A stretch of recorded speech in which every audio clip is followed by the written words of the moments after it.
Discovery. This is Houston. Are you ready for the event? Discovery's ready. ABC News, this is Houston. Please call Discovery for a voice check. Discovery, it's Vic Ratner from ABC. How do you read? Discovery has you loud and clear. How is? Loud and clear. Nice to see you all. Commander Lindsay, I just heard the call from MMT that you're clear for re-entry. How sad does it make you that you can't keep flying up there? You know, I think it makes all of us sad. We've had a fantastic mission. We've accomplished all of our mission objectives, plus a whole bunch we never thought we would get. Been extended a couple of days, and would love to be extended longer, but unfortunately we're running out of supplies up here, and it's time to come home. But we're all sad that this is our last day in orbit, and we're sad that this is the last day, potentially, for Discovery, unless we weather wave off or something like that. For folks who've never had this experience, could you stay up there for a couple of days more? You got enough food, supplies, things like that? NASA plans for those things. Well, we have enough food for probably several more days if we had to, and we have water. But in terms of our cryo, which is our oxygen and hydrogen that we use to generate power and provide air and things like that, we plan to have enough for landing day plus 2 additional days to deal with any weather issues we might have. So we have plenty of margin to stay up here long enough to get the job done. For Commander Lindsay and a couple of other crew members, tell us something about Discovery that we don't know. What are the quirks of this particular ship? Where does it make noises in the middle of the night? Did you find anything tucked in the compartments you didn't expect? Well, the one thing I will tell you about Discovery is Discovery's been flying since 1984. This is her 39th mission into space, and we've been flying up here for 12, 13 days now, and there is not a single thing wrong with her. Every single system and every piece of every system is working just like it was brand new, and that's probably something people would be surprised to hear about a vehicle that's, I guess, over 25 years old.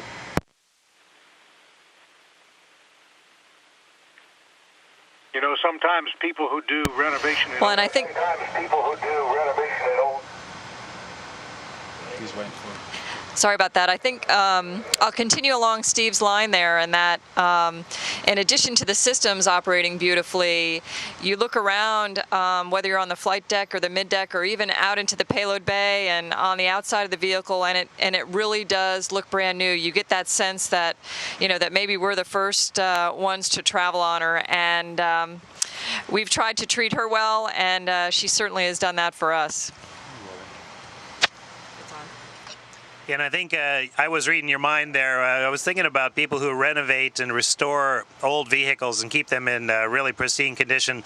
Well, that's Discovery, but she doesn't just look good. In order to fly into space and do the mission that Discovery does, she has to be really pristine and really perform well. And everything I've seen on this, my first shuttle flight, is that Discovery is just really at the top of her game and performing like a champ. Commander Lindsay, that raises the question. There are Air Force tankers that are flying that are older than the crew members who fly them. If money and time were not factors, how much longer do you think Discovery could fly?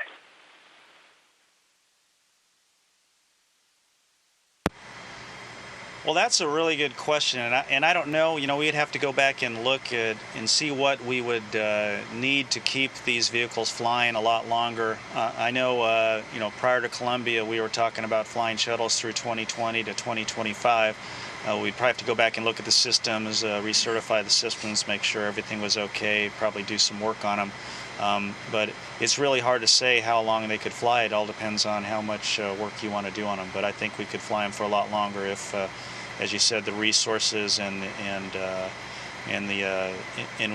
we didn't want to go in a different direction that we're doing now. Anything that you would have liked to have done on this mission that you didn't get time to do?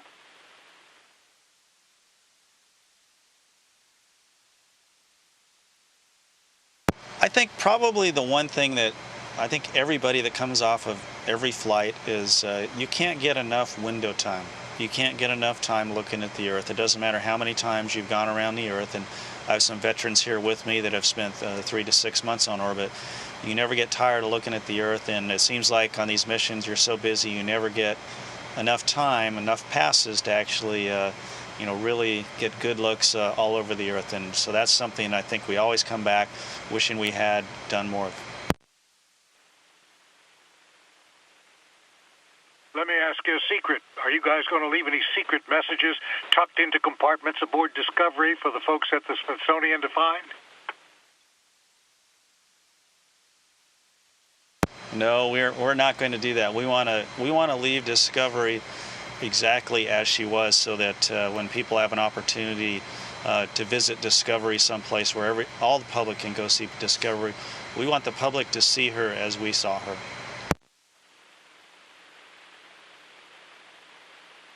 And what's it going to say on the plaque at Smithsonian about Discovery's accomplishments in history, in your view?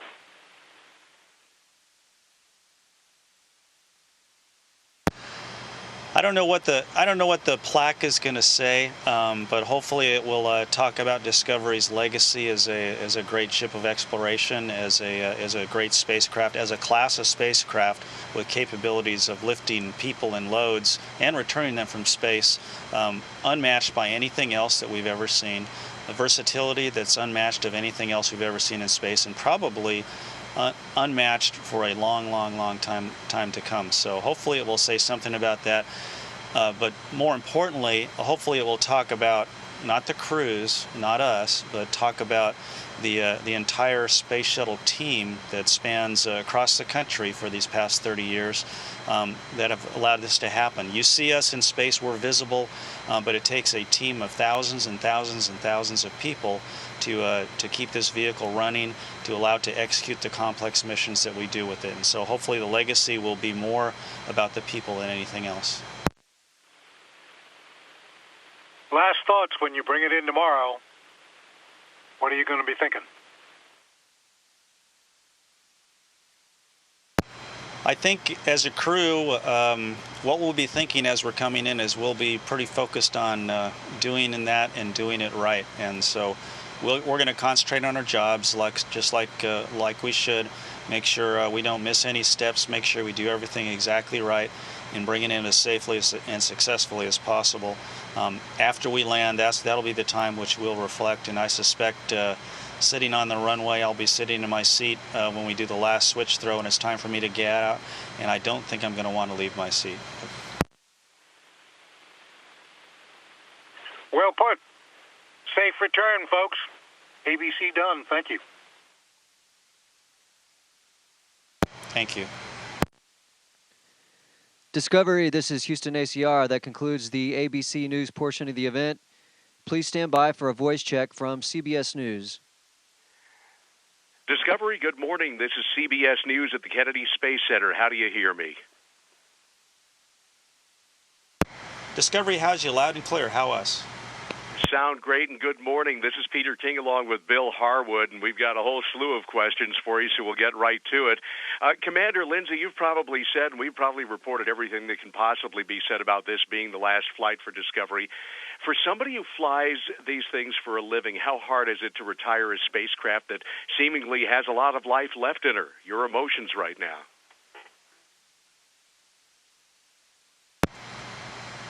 I guess it's very it's going to be sad when it's over, when we land tomorrow or the next day. I guess the hardest part of this for me is giving up the capability, because if you really look at what this spacecraft does, it can do everything except leave low Earth orbit. It's a science laboratory. We can dock with space stations. We helped build the U.S. segment of the U.S. OS section of the International Space Station with these vehicles, hauled cargo and people up and down with up mass and down mass that's unmatched anywhere. We deployed the Hubble Space Telescope with this vehicle. It starts out its life as a rocket, becomes an orbiting laboratory or a docking vehicle, maneuverable spacecraft on orbit, and lands like an airplane. And that capability is unmatched anywhere and probably will be unmatched for many, many, many years to come. And so giving up all of that capability and the amazing versatility of this spacecraft is what's most difficult for me and probably for everybody that's working on the program. And along those lines, for Nicole Stott, with so much uncertainty right now in the future of U.S. human spaceflight, what are your concerns and what are the things that most excite you about what's ahead?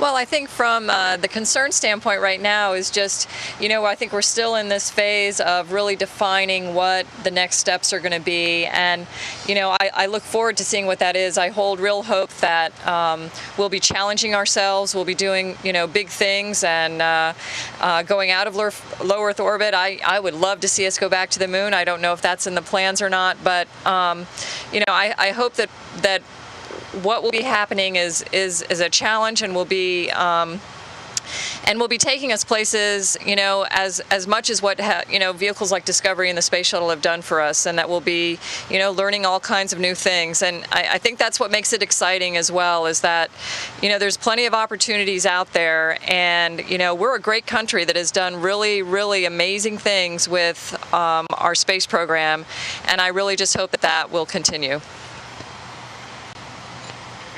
Bill Harwood, let me ask a couple if I can, and I'm going to keep with the Discovery theme, obviously. I think a lot of people, your mission is the first really concrete sign that the beginning of the end is finally here for this program. And for Mike Barrett, what do you say to the workforce and really to all Americans on the eve of this final landing for Discovery and, of course, the 2 flights coming up?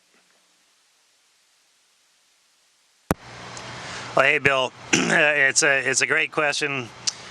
I think about this space shuttle fleet like the Clipper ships that were strong and fast and powerful. They did their jobs, but they were also graceful and beautiful, and they conjured up imagination of foreign travel, exotic places, of exploration. And Discovery is just an elite member of this elite fleet. And when the Clippers faded, it was because there was an alternative. There was another ship that was coming in, steam power, that was stronger, faster, perhaps, not quite as beautiful. We don't have that yet. We have the legacy of the Clippers in our shuttle fleet, and it's a legacy that everybody who's ever touched these vehicles should be extremely proud of. I think the only problem area there is that we don't have that follow-on. We're not replacing the shuttle with something, and I think that's what makes it a little bit sad for us. But make no mistake, when we bring Discovery home, it's a time to celebrate. I mean, the legacy that this spaceship has made for herself is just nothing more than cause for celebration. She's returned so much science, so much experience, and the experience that we as crew members have had has just been marvelous, and is, again, just something that our country should be very, very proud of. When you talk to folks who've worked on the shuttle over the years, there's almost a sense of disbelief that it's come to this, that the agency's been told to give up a very mature operational vehicle, arguably, as the commander said a moment ago, the most capable spacecraft ever built, in favor of less ambitious vehicles that have not yet been designed or tested. Do any of you guys resent the way this has played out, or is it simply the shuttle's time to go?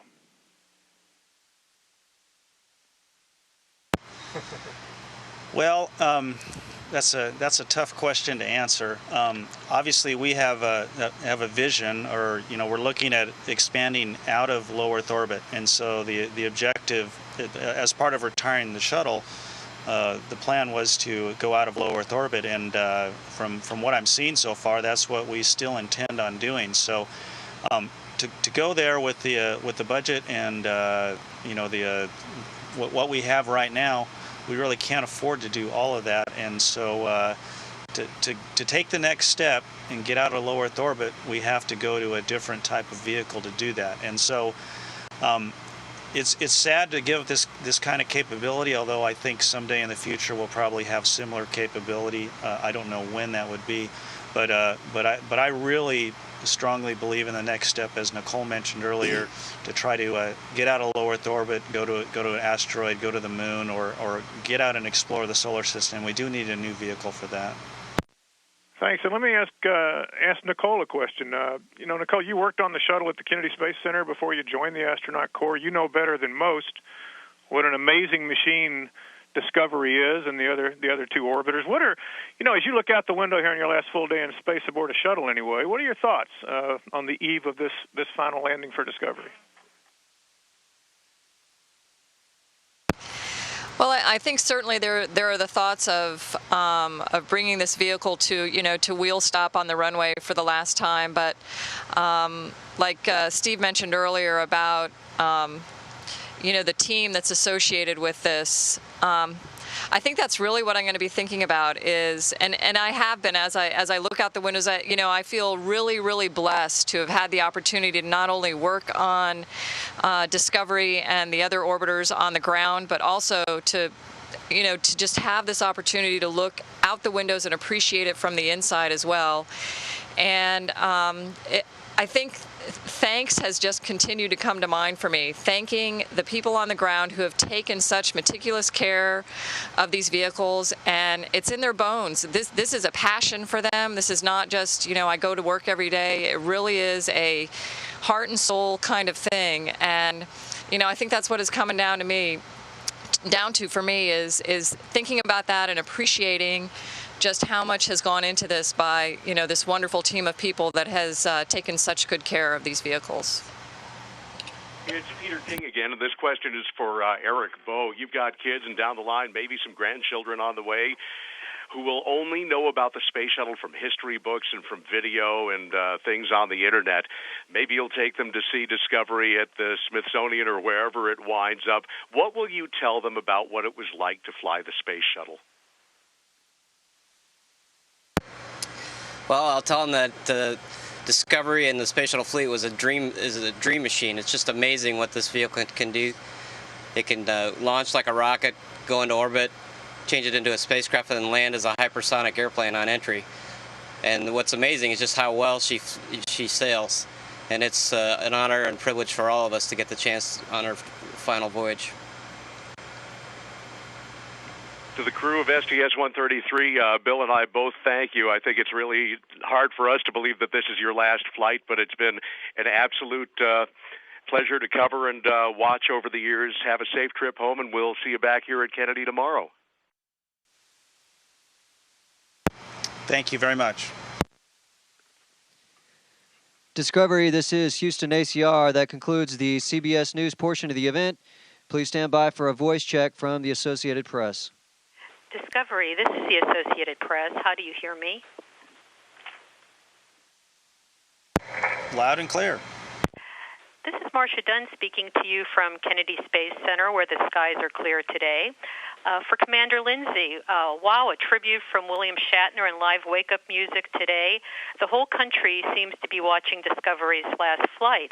I'm wondering, can you sense all the attention that's going on down here, and what's the mood up there for you like? And is it all sadness, or please elaborate? Well, as far as the attention Discovery is getting on the ground, honestly, I have no idea about that. We get a little bit of news up here. I haven't had time to read it for several days, so we've been focusing on doing our job. So as far as what's going on in terms of attention, I have no idea. What we're feeling is we're obviously in our last day of orbit, and we're getting taking every chance we can to look out the windows. So we're kind of sad that this is the last day. We wish we could have a few more days, but it's time for us to come home.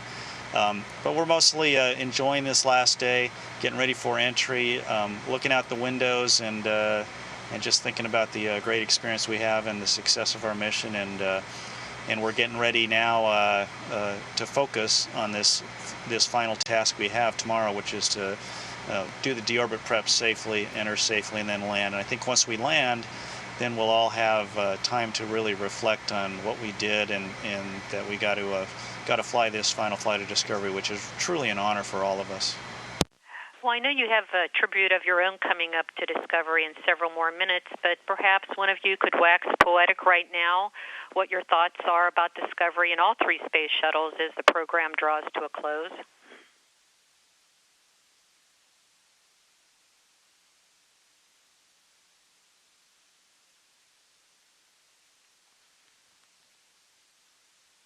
Turn it on. Okay. I've been volunteered to wax poetic, and I don't do it so well. You know, we've been talking about Discovery retiring and the fact that there really isn't a replacement for the space shuttle. And I kind of look at it just as nowadays we look back at the shipwrights of the 18th and 19th century, and we look at the ships they built, and we still ask questions as to how they did it and how those ships managed to stay at sea for so long and be successful. And I think when they do get around to building another vehicle that is as capable as the space shuttle, they're going to look back and ask a lot of questions. How in the world did the engineers and technicians and the maintenance people manage to make these vehicles so incredible that they're still flying after 39 missions and 25 years? It's pretty amazing. And I think that's really going to be the long-term legacy of this vehicle. Thank you. Along those lines, for anyone on board, do you expect the shuttle program one day to be revered as much as the Apollo Moon program is today?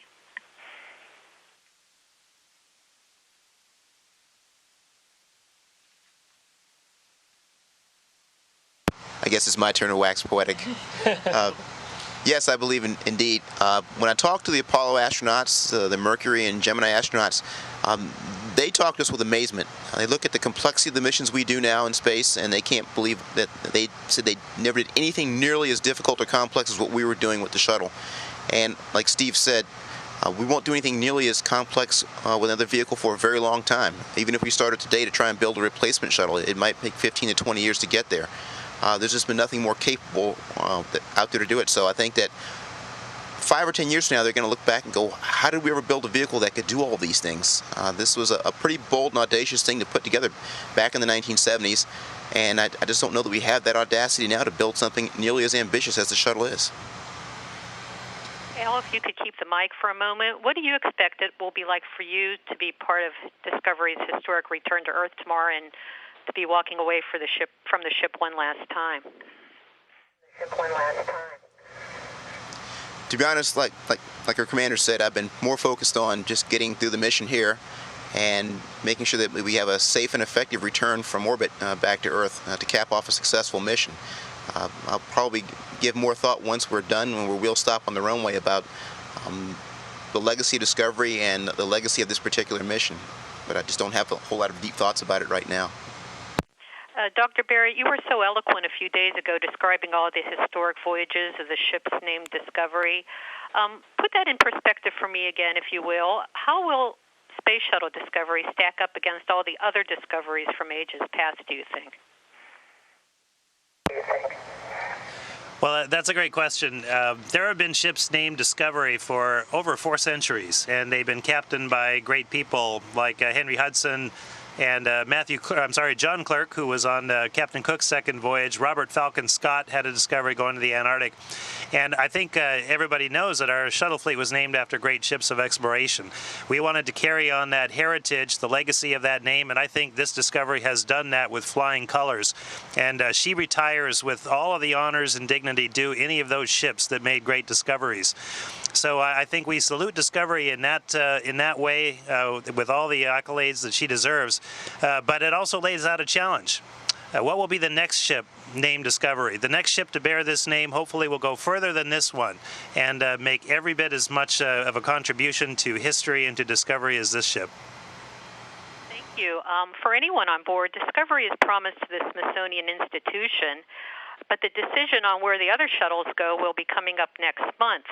Do any of you wish you were doing the picking, and do you have any recommendations to give in that regard?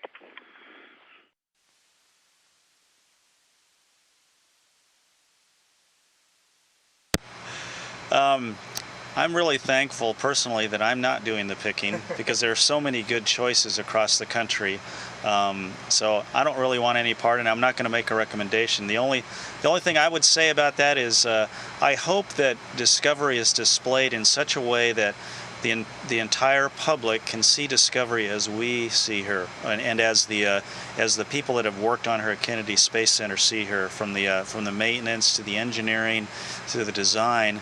And also from our perspective, from the cockpit, what it was like in the cockpit, what it was like to live and work on a space shuttle with 6 or 7 people in what's a fairly small space, and how we operated, all the things we did with it. So what I hope is that wherever it's displayed in such a way that the public can see the shuttle through the various lenses of all of the thousands of people across the country that worked on the Space Shuttle program and get a true picture of what it was like to work on this vehicle, to operate this vehicle from the ground, and to operate this vehicle from the cockpit as we have. Well, I'll wish all of you Godspeed, and Godspeed to Space Shuttle Discovery as she heads home one last time. Thank you very much. Discovery, this is Houston ACR. That concludes the event. Thank you. Thank you, ABC News, CBS News, and the Associated Press. Discovery, we are now resuming operational audio communications. Copy.